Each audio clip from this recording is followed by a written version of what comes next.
Welcome to Wager Talk TV. Kelly Stewart here with our newest member of the Wager Talk team, Bill Krakenberger, one of my favorite guys out in Vegas. Bill, I am so excited for you to join the team. You have years of experience. You have been a mentor to me. This is so exciting. Now, March Madness right around the corner. Talk to me about, how March Madness has evolved, right? So I've been in this industry a little over a decade. You've been in this industry about at least 2 decades, if not more. Talk to me about March Madness, 30 what years. you've seen transition-wise over the last 20 plus years. Well, when I used to come out to Vegas back in the late 90s with my buddies from back east, we used to go to Vegas, throw your towel on a chair at the pool, and you'd have that chair the whole day. Go into the sports book early morning, reserve yourself a chair for the entire day, and you'd have your spot, for the Thursday, Friday, Saturday, Sunday. That first weekend's unbelievable in Vegas. However, we have changed everything in Vegas. And I say we, it's these corporations, these greedy corporations now, they charge you for everything. I can't believe, like Caesar's Palace, they put up these bleachers behind the sportsbook bar and charge you like $100 to sit on a metal bench the entire day. I mean, it's out of control. The charging people for all these different things. It's, $15 just to have a beer at some of these sports books. And it's just so different than it's the non-gaming revenue. We have conditioned this society of new gamblers that are new to the market with these sports books the last 7, 8 years that have come into the country. So they don't know what Vegas was like, old Vegas. They don't know what the freebies were like and the comps and the drink tickets. Most of the sports books don't even give drink tickets anymore. I mean, it's just crazy. A seat in the sports book will cost you anywhere from $50 to that's a low level $50. You can hardly even see the screens sometimes, to literally thousands and thousands just to get a booth or a couch. And, it's out of control. It's not for me anymore. It bothers me, but I'm a creature of habit. I'm old school. I'm used to casinos taking care of you. I'm used to casinos, wanting your business compared to now. Kel, I know you're probably not, you probably aren't used to it also, even though, like you said, you've been doing it less than me, but you know what I mean. You can go in a casino and sit for free and watch March Madness, have fun. By the way, you're gambling. Doesn't matter what you gamble, they're still charging you. You're gambling, you're drinking, you're having fun with your friends. That stuff doesn't. It's just different now. Like I said, these young kids are just coming to the casinos by literally by the boatload, and now it's just that they don't know any better because they never tasted the freebies that we did, and the casinos are still getting a lot of volume. It's a different Vegas today too. I understand. Golden Knights, the Raiders, these shows that they have now, where in the past the only residency you had was Elvis. Now you have giant residencies, the Eagles and Motley Crue, and all these different country acts and stuff. They're here, and so you're paying for a different experience. Celebrity chefs. I know people that come here just to schedule out their celebrity chef meals. So that's why the casinos now have record profits of non-gaming revenue. It's just unbelievable. People are paying for drinks, paying for meals, paying for rooms, paying for show tickets. And I know I go on tangents here. Just stop me anytime. I just keep on talking. Sorry. It's funny you say that because my good friend Pam Maldonado was like, hey, do you want to fly to Texas and we'll go to the Final Four in San Antonio? And I looked at flights and I thought, oh my God, an Airbnb and tickets to the game. And then I found a $300 flight to Vegas and I called up my good friend John Murray at the Westgate Superbook. And he said, absolutely. I said, Pam, we can pay a couple $1,000s each to go to the Final Four, or we can go to Vegas where it's going to be almost free. So, I know that the days of the big comps and things like that are gone, but there are some places that still do take care of you. So hopefully you have a very good March Madness and get well taken care of, at least here in the state of Florida. I know that's where you are right now. Are you planning on going to Atlantic City to play some of your wagers, doing anything fun outside of where you are now? Well, I'm down at Hard Rock now. I just placed some futures, which, to be honest with you, Kel, I am very happy with the limits they gave me on some futures for over under season wins baseball. Will they make the playoffs? I also bet I think I bet Florida State under season wins, 7.5 wins here. And I bet a pretty good amount of money. People were telling me, that maybe they don't take a lot of big wagers here now. Last year for football season, I was betting a ton of money here. And this year, so far, now I haven't given them any steam games, so I haven't given them a reason to throw me out, but they're making so much money here that they can fade a couple of bets I'm making for sure. So, but no, I don't go to Atlantic City anymore because I mean, I'm thrown out. I'm thrown out of a lot of casinos for, by the way, not doing anything wrong, just using my brain. I'm thrown out of Caesars. I'm limited at at all of the apps, like everyone, like a lot of people, though. I'm allowed to bet at the counter. I just came from Foxwoods. They had nonstop flights here from Hartford, which was great. Great airlines too. But I'm allowed to bet at the counter at DraftKings at FanDuel. I'm sorry, DraftKings at Foxwoods, FanDuel at Mohegan Sun. They limit me to a dime, but at least I'm allowed to bet. A lot of people aren't. You have to bet on the app, and the apps are going to limit you. At least I can go to the counter and bet. And I did make a couple bets here and there, but of course everything depends on this week, Selection Sunday. Those first 48 hours, I am going to be back in Vegas because I am allowed to bet in Vegas. Circa, Westgate, South Point, Win. They're my main four apps that take bets off me. Even MGM does take bets on the app from me. So All there you right. have it. Some of the old faithful, some of my favorite stomping grounds there in Vegas. Let's get into March Madness. You've got 4 tips for us today in finding some value, who we need to be betting against. My favorite thing is underdogs. And of course, we're going to get into some of these college player props. So let's get into this one. Crack, one of the things I did this year because I had some extra time on my hand was start to really pay attention to which teams were covering early and which teams were covering late. St. John's was one of the best second half teams throughout the course of the season. Michigan, another great one. Some first half teams like my Kansas State Wildcats, they did it again yesterday, could not get the cover late, but of course, up double digits in the first half. Why should we be looking at teams in the first half in particular during March Madness?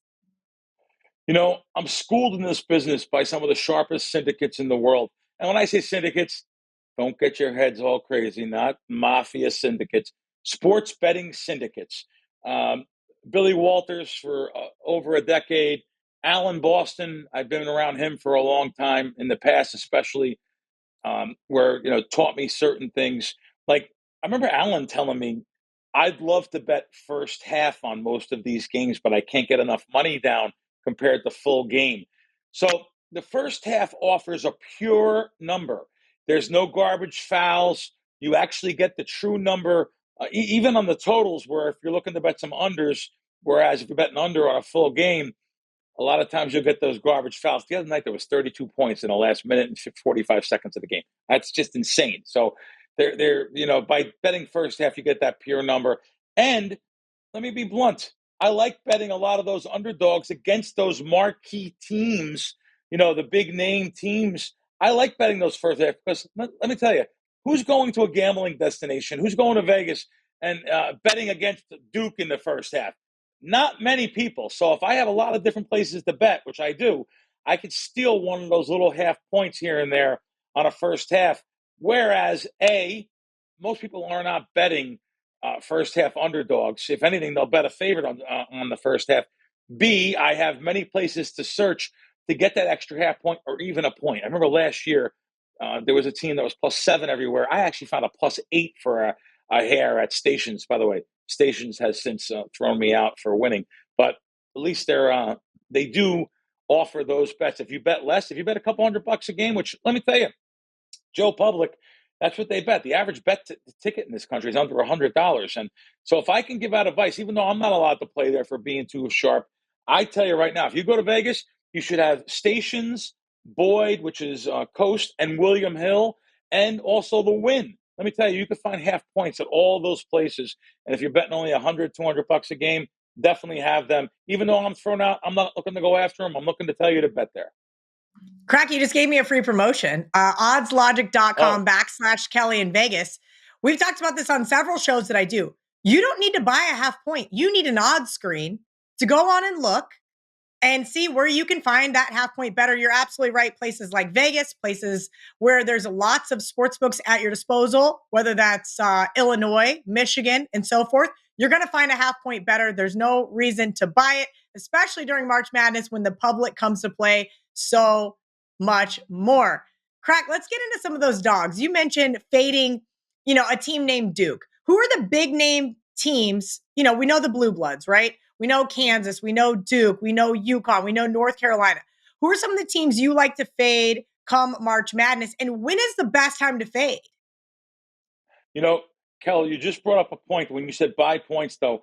I want to tell the people out there, this is taught to me from the sharpest minds in the world back in the day in Curacao. The guys from Pinnacle, they taught me to buy on or off on to 2, 3, and 5 in college basketball. Now that doesn't mean you buy on from 3 to 3.5. You're buying on to the number 2 or 3 with shops that only charge 10 cents. So if you're going to bet a dog plus 2.5, you want to bet plus 3 minus 20. If you're going to bet a favorite minus 2.5, you want to bet minus 2 minus 20. That 10 cents is actually not priced properly. It actually should be about 15 cents. So you're getting some value there, especially the lower the total is. I don't want to give too much away. All my fellow sharps be like, Crack, why are you telling people that? That's why sports books charge more.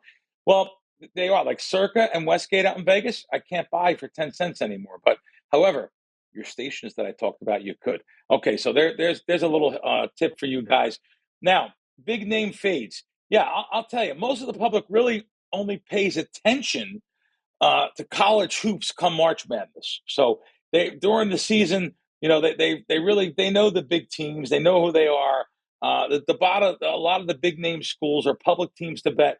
So you're going to have to pay a tax on these teams. You're going to have to pay a tax if you're betting some of these big name teams. I can go overall. I mean, Duke, Auburn, Alabama. I can go overall SEC teams this year. A lot of them may make it into the Final Four even, but these teams you're going to be paying a tax if you're betting the favorites. I'm not going to use the Final Four. I'm going to use the first 2 rounds. You're going to be paying a tax, and that tax is in the way of an extra half a point or maybe even a point. If you only have one sports book to bet, which is so silly because those half a points are worth so much, you're going to pay a tax if you're betting into one of these square sports books on the favorites. So just know that. Just know the line shop, like Kelly said. Odds Logic. Do I have the right name, Kelly? Yes, you do. Odds Logic. Okay. Odds Logic. You can have those different casinos, different sports books set up, and you can find your best line there. Just know if you're betting those public marquee teams, make sure you're searching for lines because I'll tell you one thing: the bookmaker knows which way you're betting. That's right. The bookmaker knows which way the public bets. Oh, absolutely they do. And sometimes shade the line, whether they want to admit it or not. Every once in a while, I can get them to kind of partially admit that they are setting a little trap baited with some cheese for Joe Public. All right, Crack, listen. My favorite thing about March is the upsets, right? I'm the underdog better here at Wager Talk. I love outright underdog winners. When should we be betting dogs? Talk to me about some situations or some tips that you may have when finding some of these underdogs. Yeah, I always say the same thing for a lot of public events. The chalk late, dogs early. If you're going to bet, like it just seems like to me that it depends where you're going to be, what market you're going to be. If you're going to be in a market that you bet on your apps like New Jersey or Illinois or New York. By the way, New York's the sports betting capital of the United States. People say, "What? How can it be?" Yeah, we're like Vegas is like Nevada's like 4th or 5th. New York is triple the volume. But however, you only have those apps. So there is some casinos up north in the northern part of the state. But it depends where you're betting. If you're betting at those square sports books, like I mentioned in Vegas, you may want to even wait and maybe nail that chalk late. The sharper sports book like Circa or Westgate, you may want to bet them last because they'll take some money and they'll move the lines around. You may be able to find some value either way there. You should be eyeing underdogs, like you said. Kelly and I are on the same page here. In the first 2 rounds, I am an underdog person. I bet underdogs in the first half. I look for the cream to rise to the top normally and later in the tournament. But look for a few of those 10, 11, 12 round seeds. 12 seeds to advance. Uh, Especially like even the second week, I've had some success betting those underdogs. But by the time you hit the Sweet 16 or Elite Eight, boy, I tell you, usually the Cinderella time runs out. So that's my advice for that. Yeah, you're right, Crack. I like that 14 seed against a 3, 12 against a 5. Everybody pretty much knows about. But it's interesting you say that because Cinderella's clock does run out about the time that Joe Public decides to start betting Cinderella. That's usually in the Sweet 16 or the Elite 8. So keep in mind, some of those dogs do have fleas. One of the things that I want to ask you, because I know nothing about hand up, we all know I know nothing about the prop market. We have a ton of really great prop bettors here at Wager Talk. My best friend, Zero Epstein. I leave the props to everybody else.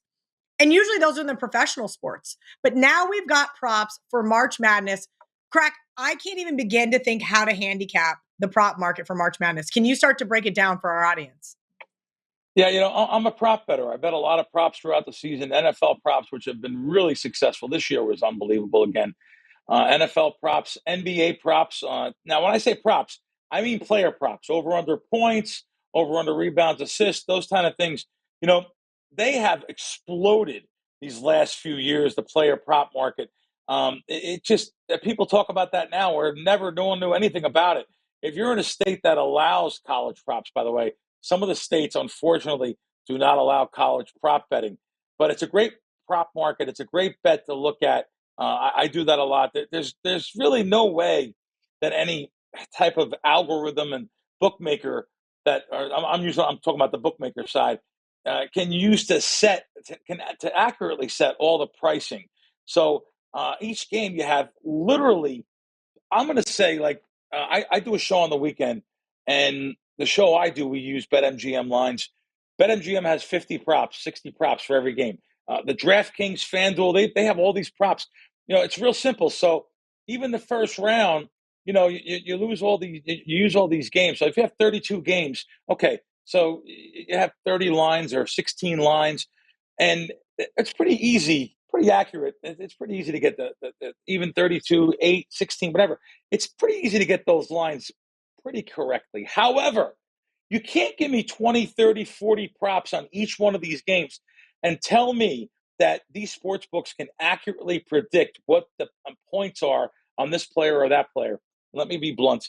Um, me and my team, we use the beat writers. We use information on the internet, socials. There's so many different things we use. Scour. I have a guy that just reads. All he does is read, and he gets a piece of every bet that I make. He just scours and reads just the socials of the team, the coaches, maybe the kids. The kids. There's so many things. Not just. Listen, we all have on our notifications Schefter. Of course, we all have his stuff, which is great. But there's some other key people that you need to have on your notifications if you want to get this prop market, if you want to attack it. And listen, let me also be blunt. The reason why I am thrown out of so many sports books and casinos since these new companies have come to this country is because of props. So betting props and destroying the prop market. I love it. I can't wait to get some of those texts from you during the month of March. Bill Krackomberger at Bill. Wait, what is your Twitter? At Crackman, At Bill right? Crackman. At Bill Yeah, Crackman. I had to think about that for a second. Yep, He is the best. that's me. Just joined us here at Wager Talk. You guys are going to be seeing he and I a lot more. Bill, good luck at the casino this weekend. And also good luck during March Madness. We will see you soon.